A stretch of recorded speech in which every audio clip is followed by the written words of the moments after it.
and welcome to another episode of Crafting Scotland. And today we have Simon Harvey Potts with us. He is the owner and the master crafter of Mackenzie Leather in Edinburgh. So welcome, Simon. I'm really happy to have you with us. Thank you very much, Kerstin. It's lovely to be here. And lovely to be chatting to you right now. Yes, it's really lovely to have such a traditional business owner and also maker on the podcast. And just to start right at the beginning, it would be great if you could just take us back to the beginning, your beginning of how it all started. How did you get started with leather work? And tell us your story. All right. My beginning started actually in sunny Spain, in the south, in Andalusia, in a city called Granada. And I had a background of photography and art, and I decided to take a year out and go and travel Europe and go and, as they would say in Spanish, busca la vida, go and look for life. So I went exploring, and after many months, I found myself in the south of Spain, in Granada, and I saw lots of. Spain is really rich with artisans and leather workers. And in the south of Spain, I was just struck and inspired. And especially in Granada, I then met quite a few local artisans who were very generous and really helpful. And they gave me tools, they taught me some basic techniques, they showed me where the leather shop was, and that was it. But suddenly my hands, something just clicked, and my passion was born in that moment. And it was, I'd never once really thought about leather work. As I say, I come from quite an artistic background, but I didn't know what form my creativity was going to lead.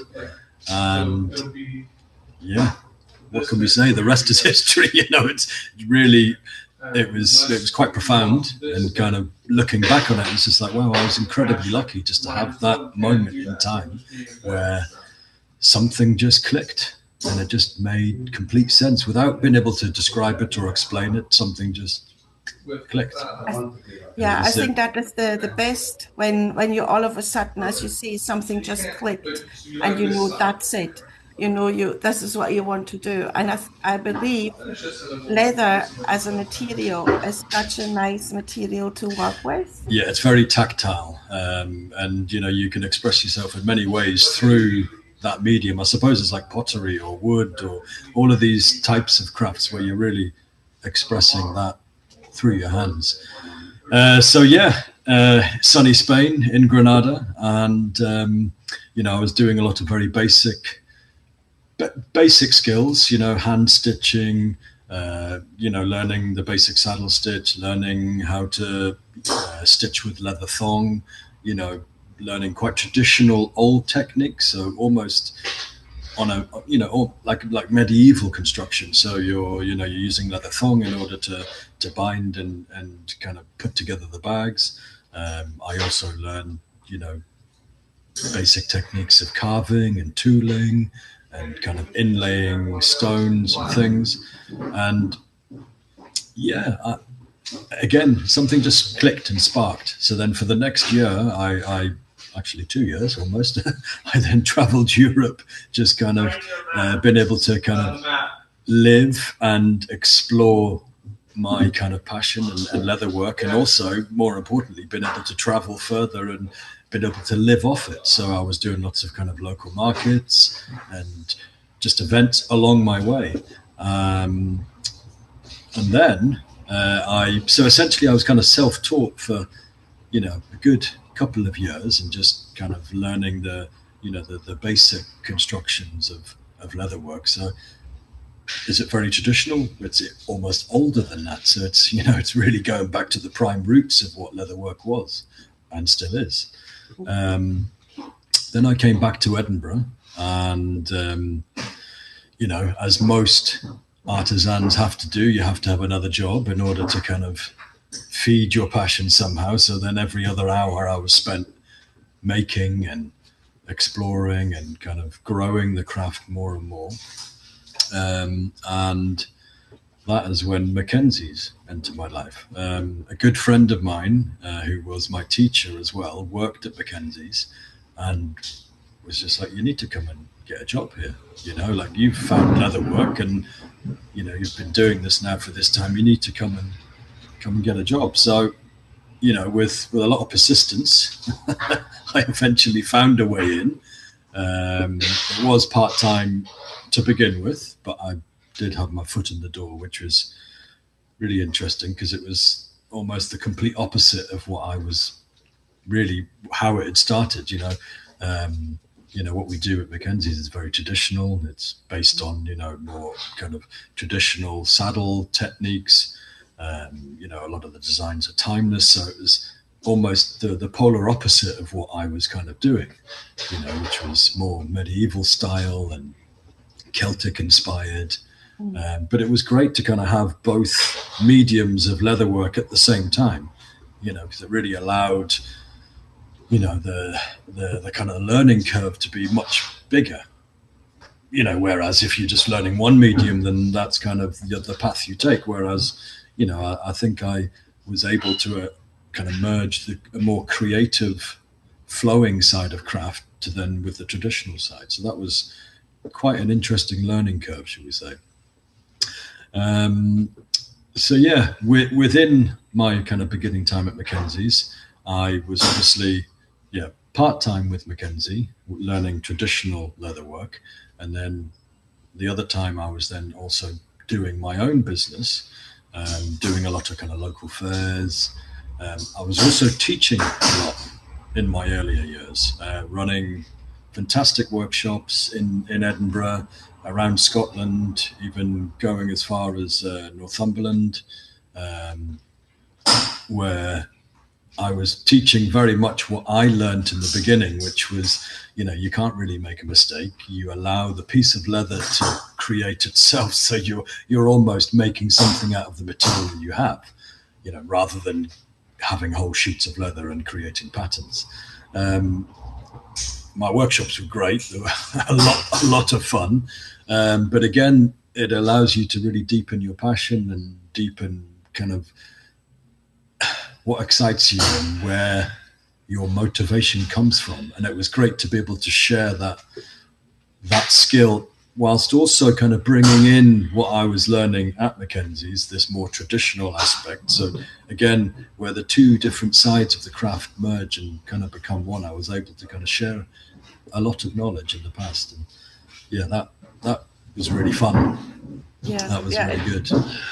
It sounds really important as well to pass the skill on, and and so in a way you had a very traditional kind of apprenticeship journey in a sense, like with the creative side of the craft, because when you say you have the one where you do more medieval crafts or Celtic designs, so that is your own sort of ideas and sort of the craft comes out of it, but then you do need to have your what I always call the bread and butter side of the business, which would be then the more traditional craft as well, which is still very important. Absolutely, but it means that it can go to a wider audience, a wider customer base. And you, when I looked at your website, and you have so many beautiful items on there, like your bags and your belts and the purses for the ladies. Everything is there. Thank you very much. No, it's really nice, and it's exquisite in its quality and its craftsmanship, which I really, really value myself as well, and I'm sure all your customers do the same. But it's what I actually, and this is how I got sort of, it jumped out of me when I was scrolling my Instagram, and you have an account as well, and I will link everything in the show notes, that when people are listening and they want to see really more about it, they can find you there. But first of all, you do use very different types of leather. So you Yes. have Yeah. Italian leather, Spanish leather, and also the it's like a British The oak. British oak. Yeah. Yeah. Yeah, tanned leather. I Hmm. didn't, I must admit that I didn't realize that was a thing, that you could use it, that oak bark to tan it.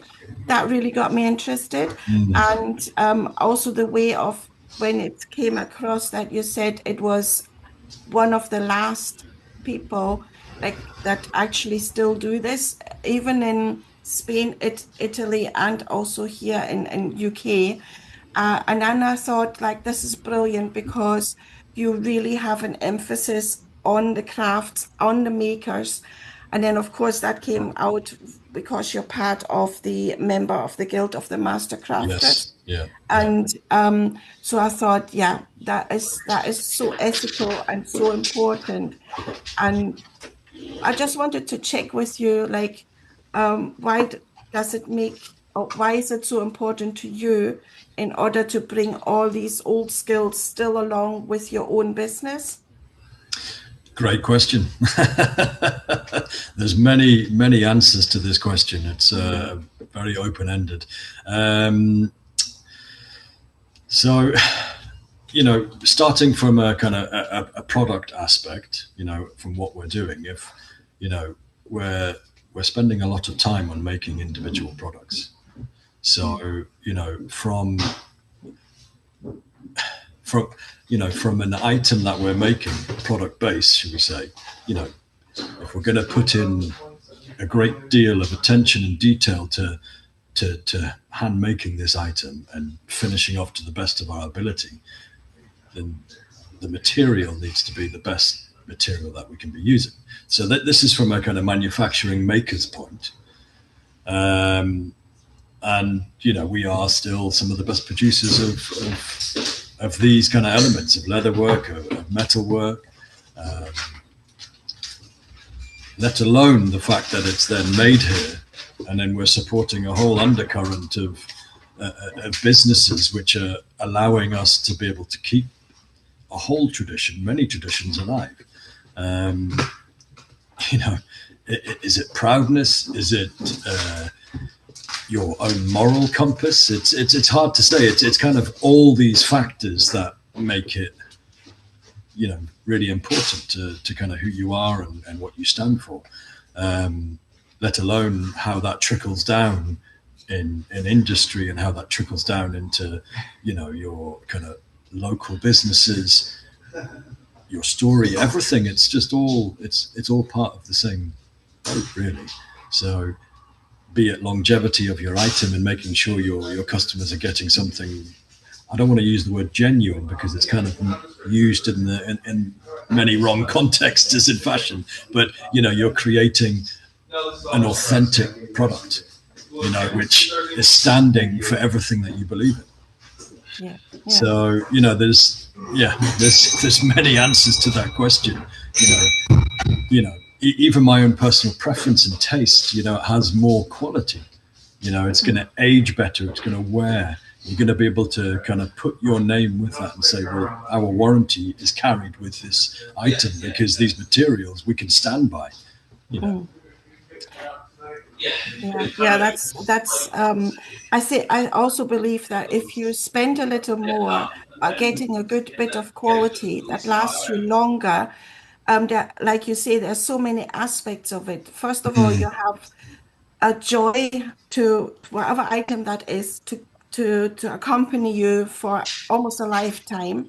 Yeah. You also then help with the environment because it's not something that breaks quickly and you throw it away and it ends up somewhere in the landfill, and then you have to buy Yeah, more. the environment is a very good aspect there because even the oak tanning, this is environmentally friendly. The solutions are reused. Modern fashion tanneries, chrome tanning, for instance. It's kind of one use and then they dispose of it. But where does it go? vegetable tanning as a kind of whole, everything is reused and it's recycled. There's no. It's a very sustainable. It's like returning back to a lot of the old trades. They were based on sustainability and the longevity, because we didn't want to waste. If you were oak bark tanning, and you're having to do a lot of that process. We're talking going way back, but this would be manual labor. So you're going to think very cleverly about how you create solutions, how you do processes in order to have something that can actually be sustained over a long period of time. Yeah, and you do live with nature as well, because I assume you need to be looking at the seasons. You need to make Yeah, sure when do you get what, how much, and then yeah, also on the yield, how much you will have at the time yeah, will then determine how much you can tan, for instance, the leather. yeah. Like, because if you run out of resources, then okay, that's it. We've only got that much for this year. No, And exactly, yeah, exactly. So yeah. Baker's is our oak tanner that we use down in Devon, who have over 150 years of family heritage. The site itself, where the tannery is, there's early evidence of it being used by the Romans for oak coppicing. So, which I just find absolutely fascinating, because obviously the UK back in the day just would have been absolutely covered in oak trees. So, you know, they had that knowledge back then, to coppice the oak trees, to kind of almost manage them and farm them, and able to get the bark and to process it into tannins. Yeah, that is so fascinating. I love these facts as well. Yeah. And you actually, when you know these things, and for me as the guide, passing it on to the guests who come, the visitors to come, it's almost like putting on a set of glasses that opens up the environment Yeah. different, because they look at it different in that way once they have that knowledge, which is really good. And then the other thing, also in one of your posts that jumped out on me, that was about the sporran, which so Yes. basically really important part, only one item of many of from your business, but that it's actually now on the critical endangered list of crafts for sporran making, and that you say we only have about 20 now left that do the traditional way in Yeah. Scotland. You're Yeah. one of them. And I loved the talk, or one of the slides said that a country that loses its crafts loses its strength. And that is, I'm 100% behind that. That is Absolutely. true. Yeah. Yeah. That's, you know, why do we, going on a visitor base. So if we're talking about tourism, why do people travel? We go and see what the country has on offer. We want to see their specialities, their niches, their arts, their crafts, their music, their culture. You know, so to then lose something which is culturally important, Mhm. you're losing part of your identity. You know, Yeah. so yeah, I believe it's really important in order to kind of keep hold of those skills. And yes, sporran making is a smaller part of Scottish identity, but it plays quite an important role. Um, the history of the sporran, branches out, in many different directions. Obviously, the sporrans we're making now, are very modern in a way. They've been producing this style for the last few hundred years, but you know, it dates back very far, a long, long way, when we're using kind of pouches and things like that. But yeah, these are vital skills that we need to pass down. Yeah. And it's also, I also feel like with some of the other crafters that I already spoke with, they also say that there is a lack of interest, or maybe even, I don't know, a lack of a system to have people, younger folk, coming back into sort of an apprenticeship route, that they can learn these old skills and it carries on. And which is, I don't know, I don't have the answer, because, to why this is not all in place. Often people say we would love to have somebody, but it's just not Yeah, feasible just now. yeah. Like as I said, I used to run workshops frequently, like every month, in and around Scotland, and Northern England, when I had more time. And I think, you know, the key factor there is time. You know, now I'm running the business. I'm working many hours. I get very little time off, to tell you the truth. So, you know, the idea of being able to find more time to teach, you know, whilst trying to then run a business and obviously keep on top of everything, because, you know, running a business is not just the beauty, the kind of the romantic, idyllic idea of sitting in your workshop and just crafting bags. You know, there's a whole other side to running a business which is not creative at all. You know, so it's, you know, you're having to kind of balance quite a few different sides of that. But I do believe there is a lot of interest out there. You know, I get people asking me all the time, and you see the comments on the social platforms. Yes, there's only maybe 20 official makers out there, but there's many other independent grassroots makers who are, you know, making traditional sporrans in the old kind of Jacobite style. There's a lot of interest as well, but it's almost like, well, how can you be interested if you don't know what's out there? So there's definitely an awareness that needs to kind of, you know, which would be nice from, you know, the Scottish government or Heritage Crafts or somebody, just to kind of maybe start driving more interest into children, and just making them aware of certain different avenues. But, you know, it's almost, again, this is maybe a bigger conversation, but with all the influx into AI and all of this kind of side of, oh, this is going to replace many jobs, you know, crafts will never be replaced, because people want human hands, they want handmade, they want the story, they want the connection, they want the person, the identity, they want these factors all in place. So I think there will be a resurgence again. And I've been doing leather work for over 25 years now, and there's definitely a switch, even through the perception of the general public, from our customers. They don't want fast fashion. They don't want something where it's going to maybe last for a few years. They're wanting to invest in something that they'll have for a lifetime. So there's definitely a change in buying habits from people.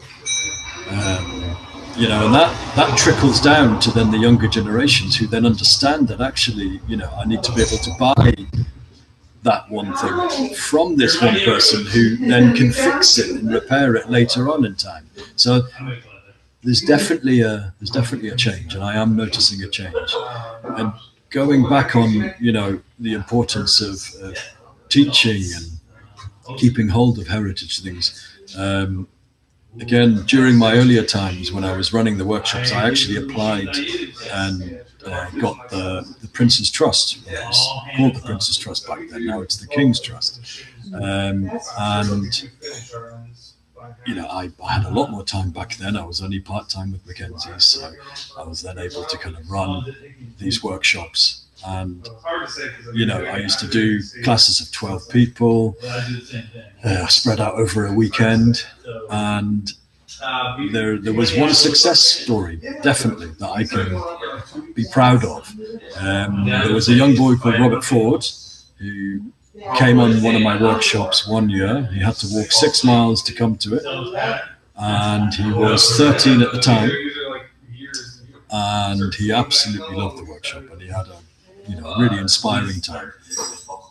The following year, after him then doing leather work while he was at school and just found a spark, should we say, he came back to one of my workshops the following year, and again was showing me what he was doing and how he would love to work in leather. Fast forward a wee bit, and he's now a professional leather worker who's gone off to work with some of the best leather workers in the UK, Swain in London, Equus in Northumbria. He's gone off to just be an outstanding leather worker, all from those 2 separate workshops that I did back in the yonder, shall we say, you know. But that to me is really special and really inspiring. So It definitely is. It is so nice to hear that, and must be a good thing for yourself as well, because you pass that on and Yes. kindled this passion in him, and it's brilliant that he's And out. that's it. It just takes one moment. So, when you're saying, how do we protect that? Well, that essentially is how we protect it. Or, where we do kind of tours, we educate. It's just about information. You Yeah, cannot be interested if you don't know what's of interest. exactly. And we can hear in the background you have your workshop near the Oh yeah, office, no, in the office. So yeah. people can come in. We have the sounds of the tools and all of Mm, this, and that is a nice thing too. And I think that was probably from what all that you have said so far is that drove that decision in order to have that workshop right there with you in where you are just now, so that people can come in, walk off the street, come in and actually see this happen, whatever they're making at the time being made. Again, there's quite a few angles on why that is the way it is. On in Mackenzie's, when we were on Victoria Street, the workshop was always above the shop, and you could hear it happening, but you couldn't see it. And then after kind of running, after buying, I took over the business in 2011, and after I took over, I did lots of the local events, Royal Highland shows, the game fairs, all across Scotland for many years, and quite a few of the Edinburgh-based events. And I used to always set up a workshop whilst I was doing these stalls. And, you are not then selling an item; you are showing what you're doing just by doing what you're doing. So you're essentially just being yourself. You're being authentic. You're working, because again, when you're a maker, you don't necessarily have the luxury of just sitting there and standing and kind of being able to sell your items. You have to keep making. So it became very evident that the only way to really run a shop was to have everything all in one place. It's almost like, when I hear this from visitors. I was in Italy, and we went down this wee side street, and we popped into the shop, and the maker was right there. If we look back on all traditional businesses, the workshop was always in the shop. The tailors would have all the cloth out, and everything would be made to measure, and they would be in the back making your suit. So it's almost just like returning to an older, wiser way, which is sustainable. Yeah. Because we're not a huge business with a massive money pot where we can just have a factory and multiple workshops. This is us, and we are making everything in the shop. And when you come in, you are speaking to one of the makers. But I think this is also, like you say, the awareness is starting to kind of kick in. Yes. And because, as I mentioned before, there are so many people that I meet on tours that are asking me, like, where can we go and see it made? The authentic experience. They're wanting Exactly. that inclusion, and absolutely. Again, this is the public's awareness of what is authentic, what is fake, what is genuine. That's in the leather world, it's everything is genuine, and it's not at all. It's like, if you're having to put this on your products, you're misguiding your own customers and what you're actually doing. So And it's also that it is nicer if you have the item, you take it home with you, and then you have seen where it's been made, and you have this in your head. It gives a different dimension, a different relationship to the item too. And what I also like is that, yes, we're talking about the Scottish makers or the British makers, but no matter where you go into the world, like you say as well, there's always craftsmen, there are definitely, always, and women as well, so they all always do something. And there is a connection that you can forge, like a small little red kind of thread going from Scotland to America to Europe, other places in Europe, to Asia, and you can kind of put them all together. And that is important, I think, as well, to raise the awareness too. Definitely. And, globally, absolutely. Again, why do we travel? We travel because we're curious. We want to see what is out there, and having that kind of mix of cultures. And, we also get a lot of makers who come into the shop and go, oh, great, I'm from the States and, I'm a maker and this is what I do. And, oh, wow, this is fantastic. And we're all almost kind of, we're inspirational for each other, and it kind of gives you motivation and courage that, okay, I can do this. Yeah, because sometimes you go somewhere and you see something happening and you go, why did I not think about that? So you could see if it's possible to implement that then in your own country. And so like the inspiration is there. But so it's like, the other question would be like, what would you then love to see happening in the next 10, 15 years in the industry, but also for your own business? Like what do you envision? Well, I definitely envision, in the industry, more awareness, more support, more cultural support, more. I do believe, the arts and crafts have been promoting traditional craft for a long time. Obviously, you've got the heritage crafts, which are big ambassadors of supporting traditional crafts. What would I like to see? I'd like to see more actual support from governments and from councils, definitely local councils, in order to promote their core businesses, which bring people to the cities, they bring people to the towns. I had a customer recently. He's been a customer of ours for 4 or 5 years. He's supported us and bought many products.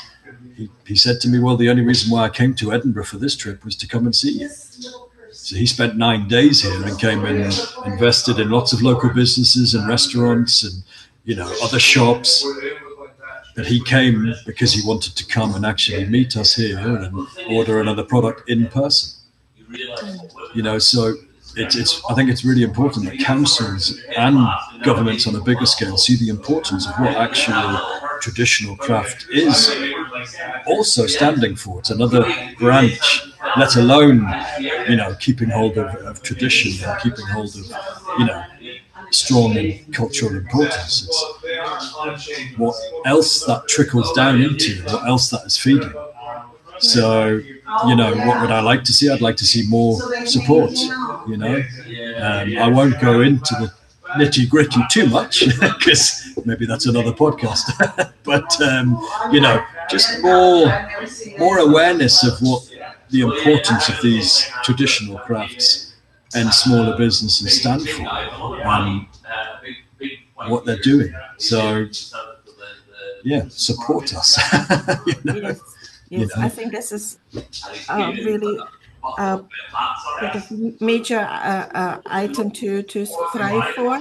And also it just stands for itself that the customer, like you say, comes back just to come and order in person or be there in person. That says it all. And this is what you love to have. You would like to have more of those customers. Definitely. But also pushing that across to the various people to realize that this is actually already happening, but you just need to make sure to pave the way to make it happening more often. So that is very important. I don't know if it's blindness or is it stubbornness or passion, all of it. But I really do see the arts and crafts and handmade items, traditional cultural heritage really booming in the UK. I've seen it kind of generally on the rise over the last 25 years or so. And there's more and more awareness, and I think more and more people will be turning to working with their hands, especially in the modern era. So you ask me what I see for 10, 20 years' time, I see, a lot of independent businesses really growing and thriving and being supported by their local communities and even a wider, broader field. So again, we cannot be replaced by AI. You know, as much as technology can maybe grow manufacturing, yes, that's growing manufacturing, but it's not going to grow artisan roost. Yes, we can use these tools and things, but people always want people. You know, they want a person involved. They want the story and the connection. So, you know, I am not worried about the future. I'm more worried about the short-term aspects of actually running a year-to-year business, should we say. But the future, not at all. And I really do see a positive growth for crafts in the UK. Yeah. Nicely said. People need people. So I think on this kind of comment, we can close the podcast for today as well. But thank you so much for your time. And to I know you're busy, and so you need to get on with things as well. But just take a little time out to just tell everybody. And through the podcast, we're creating more awareness. And I hope that many more people will come through your door, meet Thank you you in very much. person. And certainly when I'm back in Edinburgh next time, I'll look you Please out. do. Yeah, no, please do pop in. You Just know, pop in. If you're busy, then that's okay. But well, let us know and we'll give you a wee tour around. that's nice. Thank you so much. Thank you. You're very welcome. Thank you. All the best. Bye-bye.